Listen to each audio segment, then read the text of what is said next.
Hi, my name is Brandon. I've been at the New Orleans mission coming up on 3 years now. Um, it was quite a journey. For the majority of my life, I was quite blessed. I was raised by partially grandparents and a Korean family. And in that they were self makers, I was taught to be a self maker, a bootstrap pulling man who had to make everything of himself because no one else would do so.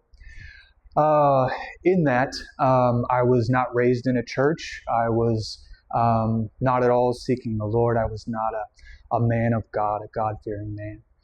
Um, I built up, because of that, my kingdom.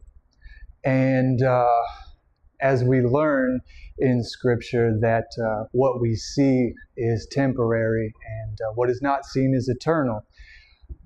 Everything that I built with these hands and the materials of the world were temporary. And I watched everything fall apart, crumble in my hands um, many times. Always trying to Humpty Dumpty everything back together again, and it never really working out. Um, and and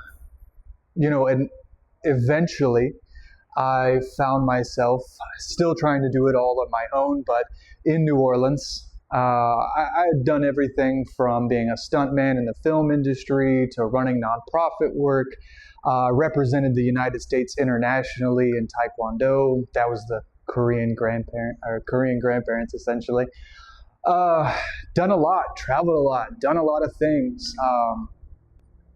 Ended up in New Orleans, still trying to find peace, still not knowing what that really meant, still trying to be loved and to love, not knowing what that means really.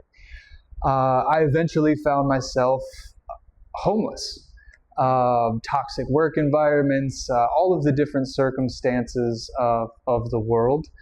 And I found myself yet again just fighting for the scraps of the world. And I ended up at the New Orleans mission. And I was still trying to get my feet back on the ground. I didn't come here for discipleship that I knew of. I came here to get my feet firmly planted on the ground because the rug had been pulled out, and to get back to rebuilding my kingdom for fifth, sixth, seventh time. What I saw in the brothers and in the sisters when I came to the New Orleans mission was peace. And I saw joy. I saw forgiveness, and it was real. It was true, and it baffled me.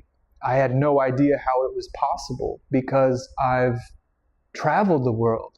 I've had everything I ever wanted, and I've even to the extent of given it away, trying to find peace. And I was seeing this in an emergency homeless shelter in the city of New Orleans. It was mind blowing. I didn't understand it. But so I started to analyze, because that's how God made me. Uh, what's different? Something's got to be different here. And the beauty of it was that everybody was talking about Jesus. So I started to listen. And I was a guest for 12 days. I continued to try to figure it all out, work out plan A through double Z and anything and everything in between. But on that 12th night, I actually found a Bible on my bed. Nobody ever said that they had put it there, but I found a Bible and I opened it up, and it was Psalms 4:8. And it said, "For you alone, O Lord, I dwell in safety, and so I will be able to lay down and both rest and sleep."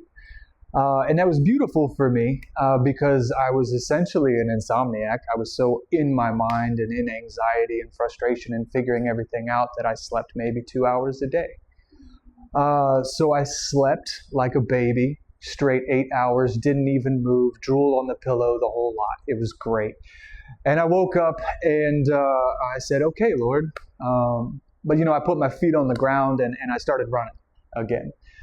But eventually I said yes. I said yes to the Lord. I said yes to discipleship. And after some tests in my resolve of staying here, I said yes. And I put my hand to the plow and did not look back. And now I stayed on, went through master's here. I did committed another year, and then continued into being a staff member. And now I am the assistant director for the New Orleans mission. That